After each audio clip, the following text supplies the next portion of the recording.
Dans un petit village de Géorgie niché au cœur des montagnes majestueuses du Caucase, un jeune homme nommé Nico.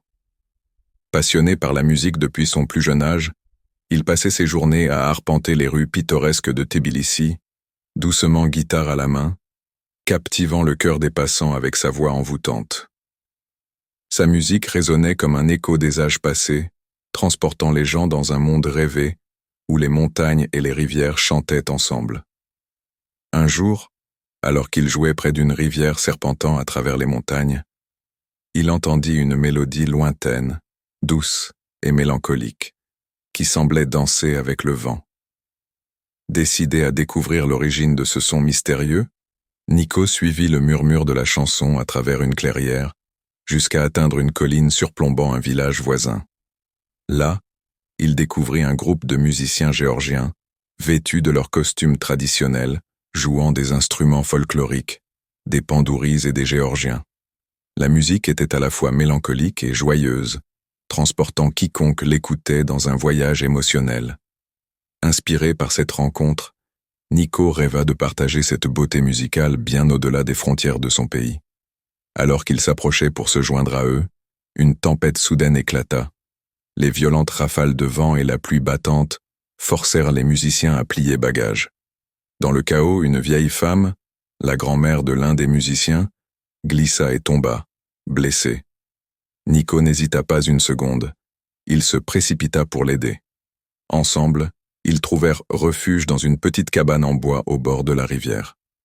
Cette nuit-là, à la lueur des flammes d'un feu de bois, Nico et les musiciens échangèrent des histoires. La grand-mère, un peu réticente au début, se mit à chanter des ballades anciennes, témoignant de l'histoire de la Géorgie. En écoutant, Nico comprit que ces chansons contenaient l'essence même de son pays, des histoires de bravoure, de lutte et d'amour.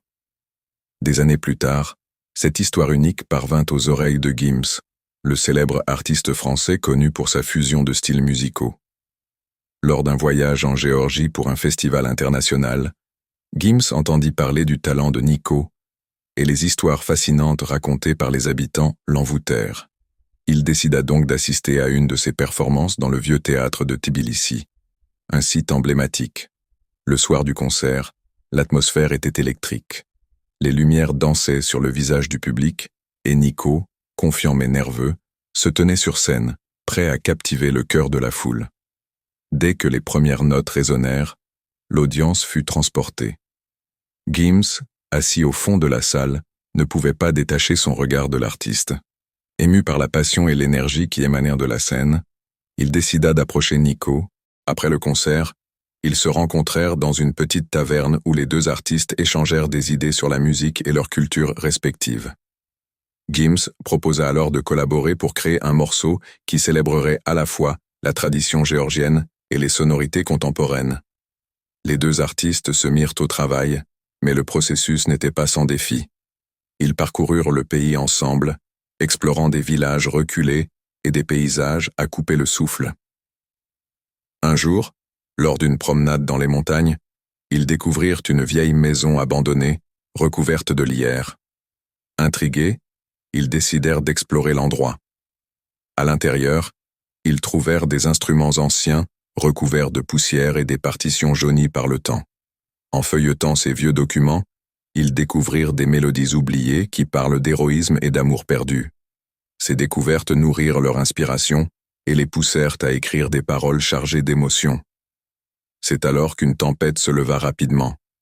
Alors qu'ils tentaient de quitter la maison, ils se heurtèrent à une bande de voleurs qui convoitaient les instruments.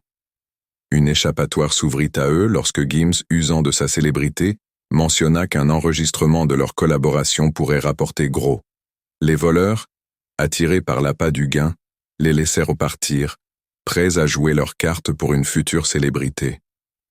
De retour à Tbilissi, Nico et Gims mirent la touche finale à leur chanson, qu'ils nommèrent Ninao. Cette mélodie, fruit de leurs aventures, était une ode à la culture géorgienne, mêlant des sonorités modernes au rythme traditionnel.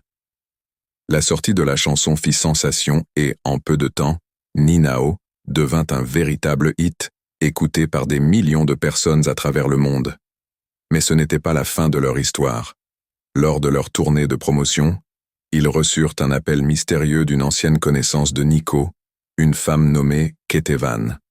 Elle prétendait avoir des informations sur les ancêtres de Nico, de célèbres musiciens ayant disparu dans l'oubli. Intrigués, Nico et Gims se rendirent chez elle dans une petite vallée isolée, plein d'anticipation. Ketevan leur révéla que les ancêtres de Nico avaient été des musiciens de cour, jouant pour des rois et des reines. Leur musique racontait les histoires des luttes et des triomphes de l'ensemble du pays. Mais la plupart de leurs mélodies avaient été perdues dans le temps. En apprenant cela, Nico ressentit une immense responsabilité. Il devait préserver cet héritage. Avec Gims à ses côtés, ils décidèrent de créer un album qui honorerait la mémoire de ces musiciens oubliés. Ils parcoururent les vallées de Géorgie, recueillant des chants anciens auprès des villageois, des bardes, et documentant ces trésors musicaux pour les générations futures. Cet album serait leur hommage à l'histoire de leur terre, mais également une célébration de la culture géorgienne à travers le prisme de leur propre expérience. Restez avec nous jusqu'à la fin, car derrière cette magnifique aventure se cache une révélation secrète sur Gims qui vous surprendra. Vous découvrirez des détails captivants de sa vie personnelle et de son parcours musical qui n'ont jamais été révélés auparavant. Alors, abonnez-vous dès maintenant pour être les premiers à découvrir toutes nos révélations exclusives sur Gims. Ne manquez pas nos prochaines publications, car nous avons encore tant d'histoires à partager sur cet artiste fascinant et ses inspirations historiques et culturelles, des histoires qui méritent d'être entendues et des secrets qui enrichissent son parcours talentueux.